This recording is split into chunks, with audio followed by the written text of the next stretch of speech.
Ainun,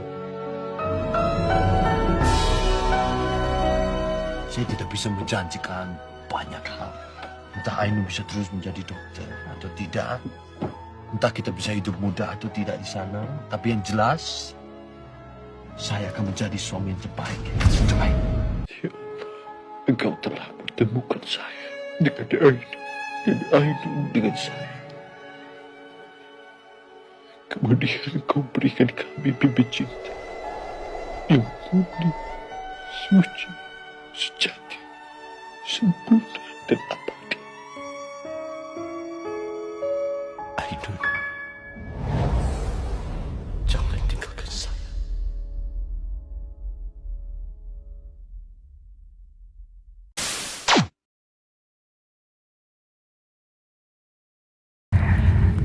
Baharudin Yusuf Habibie atau yang lebih dikenal dengan sebutan B.J. Habibie merupakan salah satu tokoh panutan dan menjadi kebanggaan bagi banyak orang di Indonesia.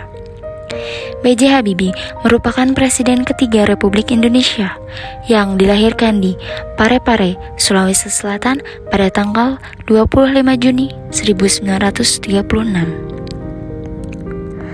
Baharudin Yusuf Habibie merupakan anak keempat dari 8 bersaudara dan merupakan pasangan dari Alwi Abdul Jalil Habibie dan R.A. Tuti Marini Puspowardoyo. Habibie menikah dengan Hasri Ainun Habibie pada tanggal 12 Mei 1962. Baharudin Yusuf Habibie dan Ainun dikaruniai 2 orang putra yang bernama Ilham Akbar dan Thorik Kemal. Masa kecil Habibie dilalui bersama saudaranya di Parepare, Sulawesi Selatan.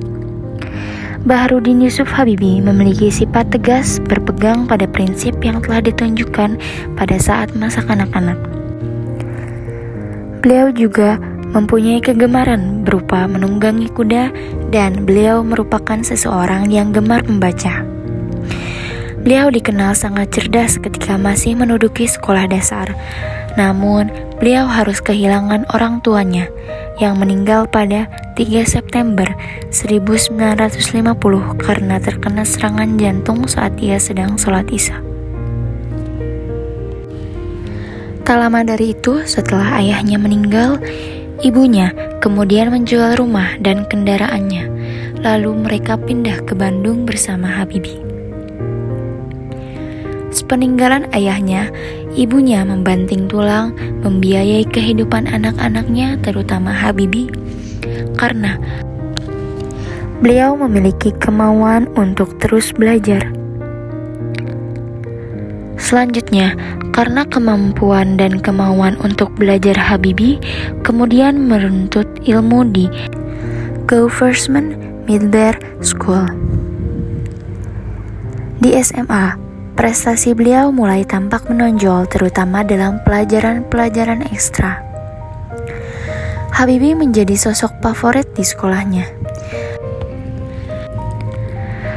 Kecerdasan beliaulah yang membuat beliau masuk di Institut Teknologi Bandung atau yang lebih dikenal dengan ITB pada tahun 1954. Selanjutnya, B.J. Habibie tidak selesai di sana karena beliau mendapatkan beasiswa dari Menteri Pendidikan dan Kebudayaan untuk melanjutkan kuliahnya di Jerman.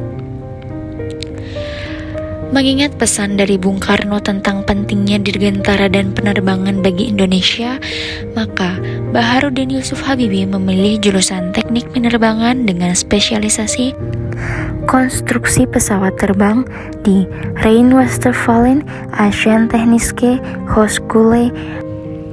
Lalu, setelahnya sampai di Jerman, Baharudin Yusuf Habibie bertekad untuk sungguh-sungguh di rantauan dan harus sukses. Dengan mengingat jerih payah ibunya yang membiayai kuliah dan kehidupan sehari-harinya, beliau bertekad untuk terus sukses dan berkembang selama di perantauan. Setelah beberapa tahun kemudian, pada tahun 1955 di Aceh, 99% mahasiswa Indonesia yang belajar di sana diberikan beasiswa penuh. Setelah itu, pada tahun 1962, Baharudin Yusuf Habibie menikahi seorang gadis yang bernama Hasri Ainun Habibie. Saya terima nikahnya Ainun. Bagaimana para saksi? Sah? Sah!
Perjuangan Habibie untuk mencapai cita-citanya ia lalui dengan penuh rintangan dan kerja keras.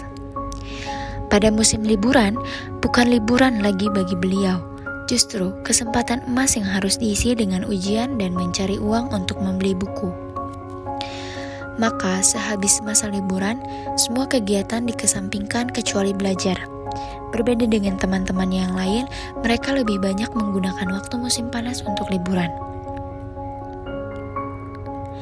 Pada malam hari saat musim dingin melanda, Baharudin Yusuf Habibie berjalan dari tempat kerjanya sampai ke rumah dengan berjalan kaki hingga kakinya melepuh. Awalnya ia berniat untuk menaiki kendaraan umum, namun ternyata uang di dalam sakunya tidak cukup.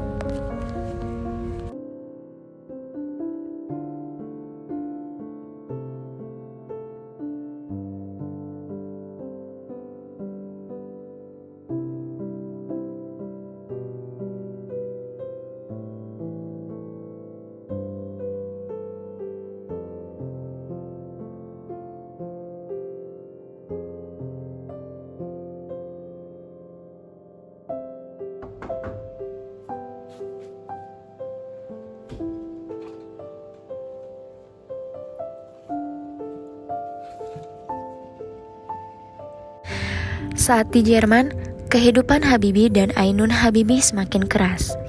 Pada pagi-pagi sekali, Habibie terkadang harus berjalan kaki dengan cepat ke tempat kerjanya yang jauh untuk menghemat kebutuhan hidupnya. Kemudian, beliau pulang pada malam hari dan belajar untuk kuliahnya. Maka saat itu pula lah istrinya, Nyonya Hasri Ainun Habibie berpikir untuk membantu perekonomian keluarganya. Ainun berkeinginan untuk pulang kembali ke tanah air dan bekerja sebagai dokter sebagaimana dahulu.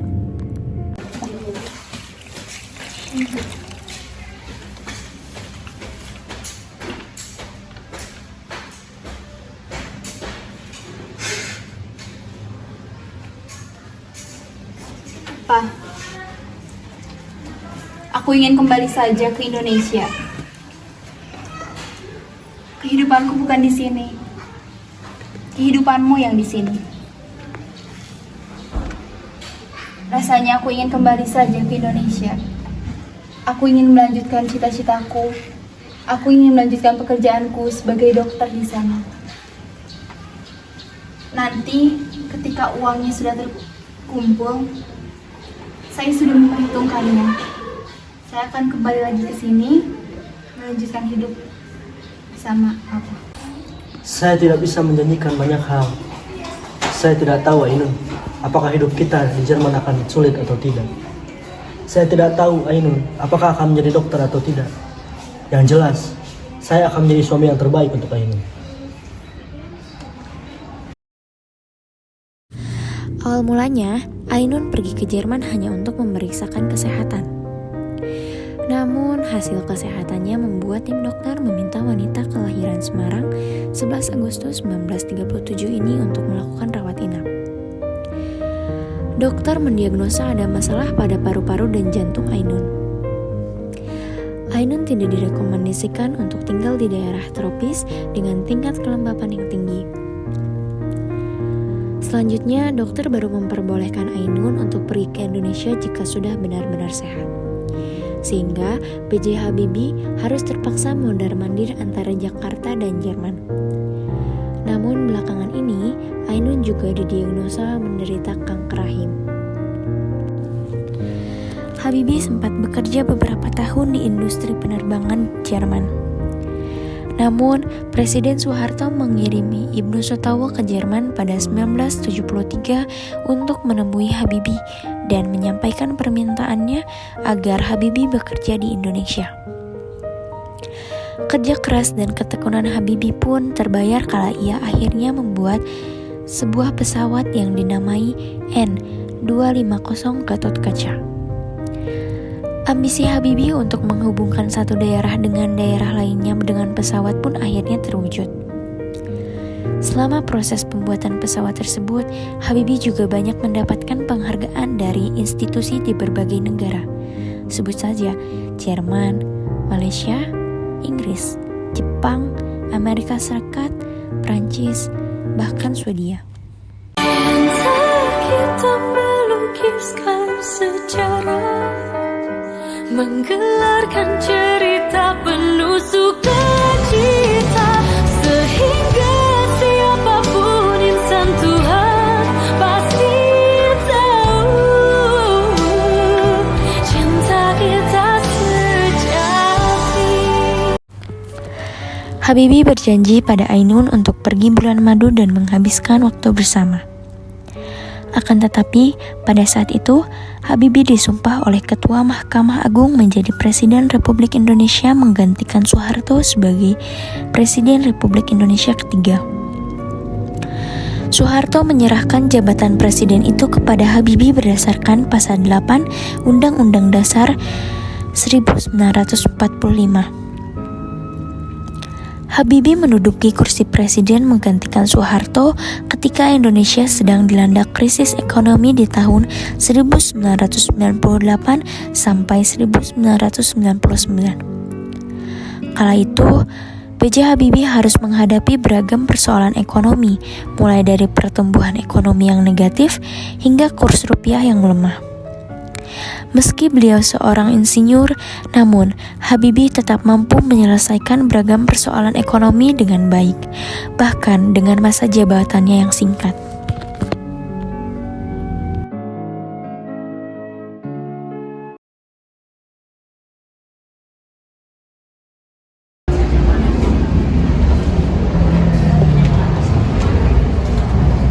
Pak, sudah dulu yuk, istirahat dulu. Iya sebentar Ibu. Kamu itu selalu memikirkan negara. Kamu tidak memikirkan kesehatanmu sendiri. Padahal negara itu ada di tanganmu. Manakala hati menggeliat mengusik renungan, mengulang Ainun, saat cinta kamu jelek, hitam, seperti gula Jawa. Ainun, Apa? Aku jelek, hitam seperti gula Jawa. tidak, kamu cantik seperti gula pasir Ainun. Kebanyakan gula itu tidak sehat loh, Run. Rindumu memanggil nama. Ainun divonis mengalami kanker ovarium yang sudah kian parah. B.J. Habibie kemudian membawa Ainun ke Jerman untuk menjalani pengobatan di sana. Ainun telah berkali-kali operasi, namun kondisi Ainun kian hari kian menurun.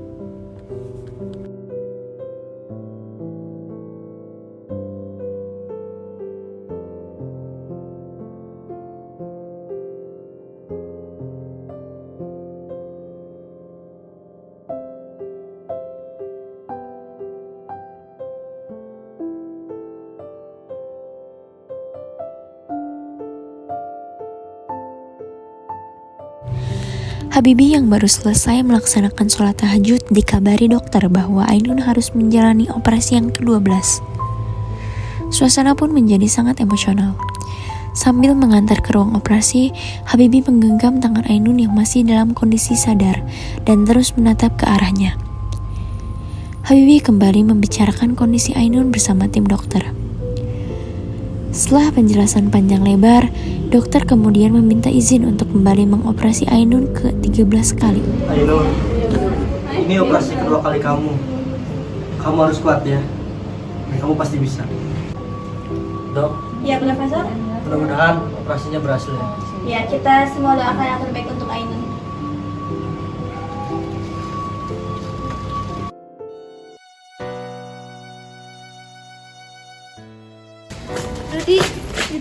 Rudi, mungkin kau harus mulai menyiapkan pemakamannya.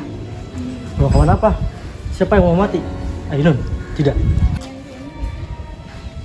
Tapi harus berapa kali lagi Ainun dioperasi? Sampai sembuh, saya akan melakukan apapun untuk kesembuhan Ainun. Tapi kamu harus sudah mengikhlaskannya, Rud.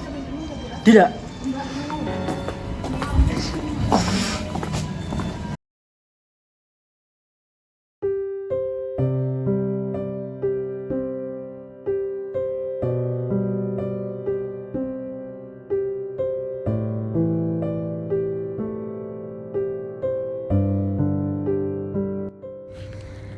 Dalam suasana seperti itulah, B.J. Habibie terus berada di samping Ainun, memanjatkan doa, sholat tahajud sambil tetap berkomunikasi dalam bisik. Tepatnya pada tanggal 22 Mei 2010, Hasri Ainun Habibie, istri dari Baharudin Yusuf Habibie, meninggal di rumah sakit di Jerman. Hasri Ainun Habibie meninggal pada hari Sabtu pukul 17.30 waktu setempat atau pukul 22.30 waktu Indonesia bagian Barat. Kepastian meninggalnya Hasri Ainun dari kepastian Ali Muhtar Ngabalin, mantan anggota DPR yang ditunjuk menjadi wakil keluarga Baharudin Yusuf Habibie. Hal ini menjadi duka yang sangat amat mendalam bagi mantan Presiden Habibie dan rakyat Indonesia yang sangat merasa kehilangan. Bagi Habibie, Ainun adalah segalanya. Ainun adalah mata untuk melihat hidupnya. Dan bagi Ainunlah, Habibie adalah segalanya, pengisi kasih dalam hidupnya. Namun, setiap kisah mempunyai akhir, setiap mimpi mempunyai batas.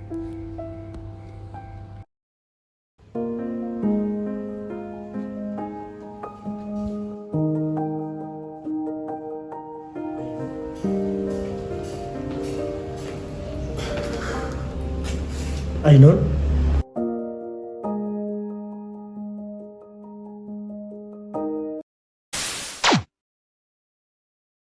Cinta kita melukiskan sejarah, menggelarkan cerita penuh sukacita, sehingga siapapun insan Tuhan pasti tahu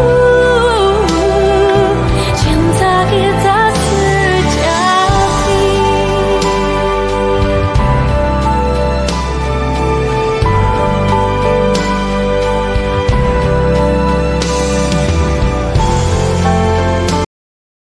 Ainun, hari ini, tepat 50 tahun dan 8 menit yang lalu, kita bertatap muka.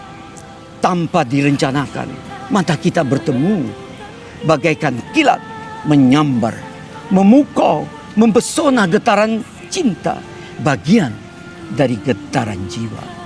Alunan getaran yang tinggi berirama dengan denyutan dan tarikan nafas tak terkendali mengkabuli diri kita sepanjang masa sampai akhirat. Sekarang 50 tahun dan 8 menit kemudian berkunjung ke Taman Makam Pahlawan, tempat peristirahatan ragamu. Getaran cinta dan getaran jiwa kita telah menyatu, memukau, mempesona, berirama denyutan jantung dan tarikan nafas yang tinggi, memanjatkan doa kepada Allah Subhanahu wa Ta'ala, Tuhan yang Maha Esa, telah memanunggalkan kita karena cinta kita paling suci, murni sejati, sempurna dan abadi sampai akhir.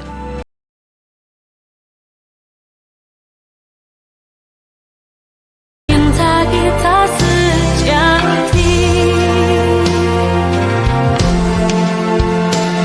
lembah yang berwarna membentuk melekuk memeluk kita, dua jiwa yang melebur jadi satu dalam kesucian cinta.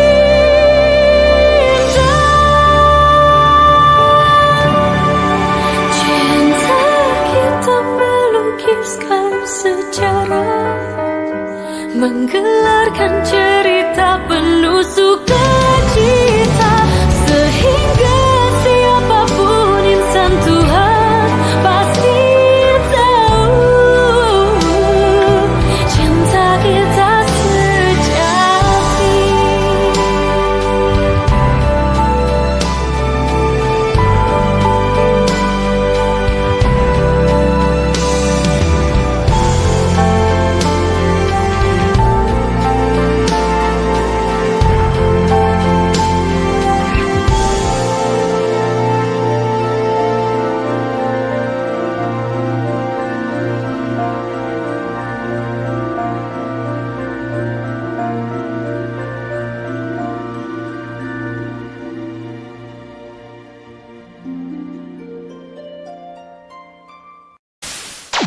Hai, Halo. Hai. Hai. Hai.